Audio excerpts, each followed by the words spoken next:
रखेला और सारे बिहार के आज जन्मदिन बाटे पावर स्टार के। इस बार का जन्मदिन पावर स्टार पवन सिंह ने अपना मम्मी के साथ और पूरा फिल्म का जितना टीम है उन लोगों के साथ मनाए। मनोज तिवारी भी आए थे उनका जन्मदिन पर और चांदनी सिंह भी थी, बहुत बड़ी भोजपुरी अभिनेत्री। और फिल्म का सभी टीम मेंबर के साथ पावर स्टार पवन सिंह ने अपना जन्मदिन मनाए 5 जनवरी 2025 को।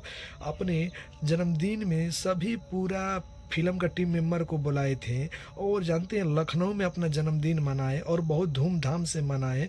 बड़े बड़े दिग्गज कलाकार भी आए थे और पावर स्टार पवन सिंह भी खूब इंजॉय करते हुए नज़र आ रहे हैं। देखिए अपने मम्मी के साथ केक काटते हुए नज़र आ रहे हैं अपने जन्मदिन के शुभ अवसर पर। लेकिन एक आदमी का कमी था, वो किसका तो मैं बता दूं, ज्योति सिंह का। ज्योति सिंह पावर स्टार पवन सिंह के जन्मदिन में नहीं पहुंची।